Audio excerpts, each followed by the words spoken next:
আসসালামু আলাইকুম রহমতুল্লাহি বারাকাতুহু। প্রিয় দর্শক, এবার জাতিসংঘে ইরানের বিরুদ্ধে হুরমুজ খুলে দেওয়ার জন্য প্রস্তাব তুলে যাচ্ছে বাহরাইন এবং আরব আমিরাত ও যুক্তরাষ্ট্র। প্রিয় দর্শক, এই প্রস্তাব জাতিসংঘে তোলার সাথে সাথে সারা পৃথিবীতে একটা ভোটাভুটি হবে। সেই ভোটাভুটিতে ইরান পক্ষে বিপক্ষে কতটুকু ভোটাভুটি যাবে সেটা হচ্ছে দেখার বিষয়। কিন্তু প্রশ্ন হচ্ছে, এই প্রস্তাবনা তোলার প্রারম্ভেই রাশিয়া থেকে কিন্তু এই প্রস্তাবের বিরুদ্ধে কথা চলে এসেছে এবং চীনের পক্ষ থেকে এই প্রস্তাবের বিরুদ্ধে কথা চলে এসেছে। রাশিয়া এবং চীন সরাসরি কিন্তু প্রস্তাবের বিরুদ্ধে ভেটো দিবে, অর্থাৎ সেটা মোটামুটিতেও আসার কোনো রাস্তা থাকলো না। প্রশ্ন দর্শক, যদি হুরমুজ খোলা দেওয়ার জন্য, অর্থাৎ খুলে দেওয়ার জন্য যদি জাতিসংঘের দ্বারস্থ হতেই হয়, তাহলে মার্কিন যুক্তরাষ্ট্র কেন এতদিন পর্যন্ত সেখানে ব্লকেট তৈরি করে রেখেছে ইরানকে বাধ্য করার জন্য, হুরমুজ খুলে দেওয়ার জন্য, এবং সেখানে কেন গত এক সপ্তাহ ধরে যুদ্ধ পাল্টা যুদ্ধ, মিসাইল পাল্টা মিসাইল এবং ধাওয়া পাল্টা ধাওয়া চলছে দুপক্ষের মধ্যে?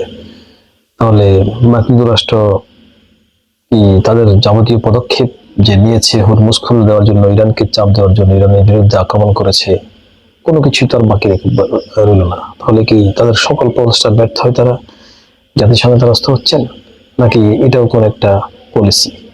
দর্শক, আপনারা কি মনে করেন? আপনাদের মন্তব্য আমাদের কমেন্টে জানান। এবার আসি দ্বিতীয় বিষয়ে।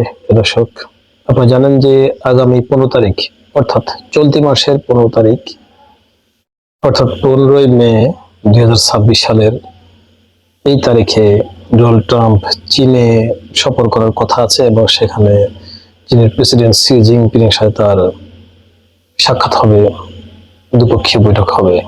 কিন্তু এই সফরের ঠিক প্রারম্ভেই চীনের বিরুদ্ধে নিষেধাজ্ঞা দিয়ে বসে আছে ডোনাল্ড ট্রাম্প। তার কারণ, চীনের কয়েকটা কোম্পানি ইরানকে ড্রোন বানানোর সরঞ্জাম সাপ্লাই দিচ্ছে। এটা হচ্ছে চীনের ওই সমস্ত কোম্পানির বিরুদ্ধে অভিযোগ।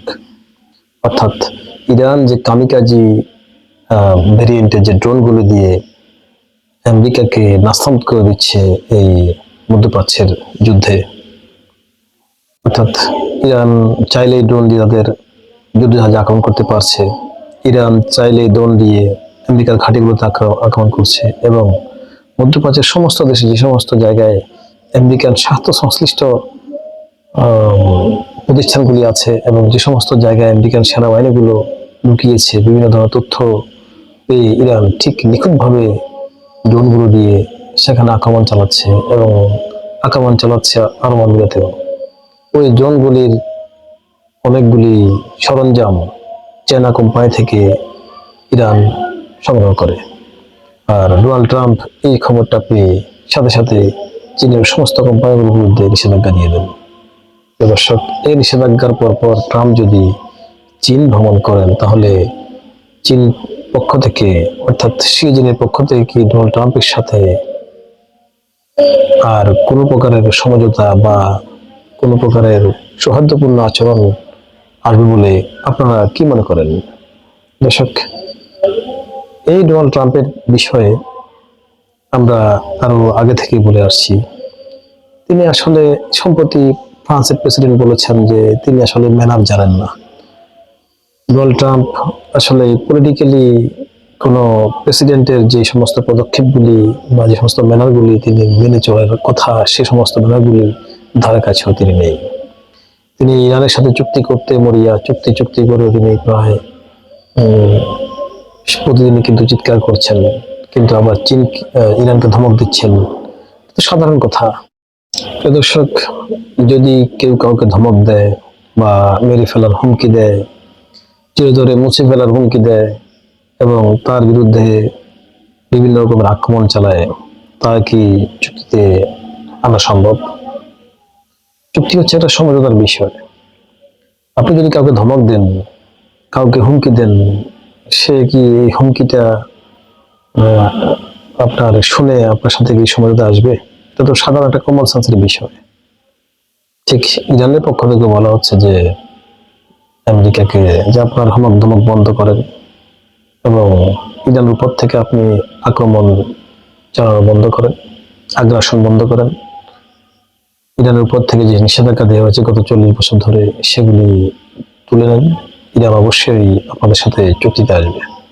ঠিক একই কথা রাশিয়ার প্রেসিডেন্ট পক্ষ থেকে সরকারিভাবে রাশিয়ার পররাষ্ট্র দপ্তর বলেছে যে জাতিসংঘে ইরানের বিরুদ্ধে এই ধরনের প্রস্তাব না এনে ইরানের বিরুদ্ধে আক্রমণ বন্ধ করা হোক, যুদ্ধ বন্ধ করা হোক, হরমুজ খুলে দেওয়ার বিষয়টা আলোচনার বিষয়, সেটা বড় থাকবে না, আলোচনার প্রেক্ষিতে সেটা খুলে যাবে, এটা কোনো বিষয় না। তবে ইরানের উপরে আক্রমণ চালানো বন্ধ হতে হবে এবং যুদ্ধ বন্ধ হতে হবে। দর্শক, আপনাদের মন্তব্য এই বিষয়ে আমাদের কমেন্টে জানান। আমরা আপনাদের মন্তব্যের প্রতি অবশ্যই গুরুত্ব দিব। আরেকটি সবচেয়ে গুরুত্বপূর্ণ যে বিষয়টা আজকে সবার শেষে উপস্থাপন করছি, তা হলো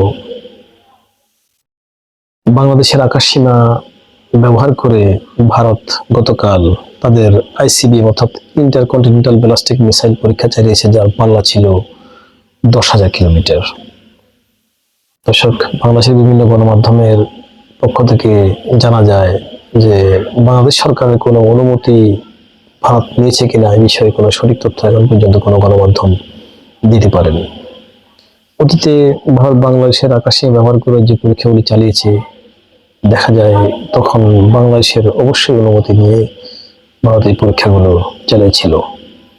কিন্তু বর্তমান সরকারের উপরে এখন একটা প্রশ্ন এসে গেছে, যদি সরকার পক্ষ থেকে সেটা ক্লিয়ার না করে তাহলে জনমনের প্রশ্ন থেকেই যাবে যে আসলে কি বাংলাদেশ সরকার থেকে ভারত কি কোনো পূর্ব অনুমতি নেয়নি, যে বাংলাদেশের আকাশে ব্যবহার করে ভারত এই ধরনের একটা পরীক্ষা চালালো, সেক্ষেত্রে বাংলাদেশের সরকারের অনুমতি নিয়েছে নাকি নেয় নাই, এই বিষয়টা কিন্তু জনগণ সরকারের পক্ষ থেকে ক্লিয়ার হতে চায় এবং সরকার তাদেরকে অবশ্যই পরিষ্কার বক্তব্য দিয়ে জনগণকে সরকার অবস্থান পরিষ্কার করতে হবে।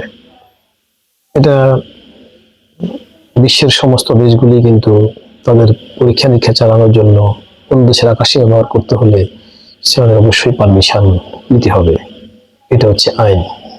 দর্শক, আজ এ পর্যন্তই। ভবিষ্যতে আর নতুন নতুন তথ্য পাওয়ার জন্য আমাদের চ্যানেলটি সাবস্ক্রাইব করবেন এবং দয়া করে আমাদের পাশে থাকবেন।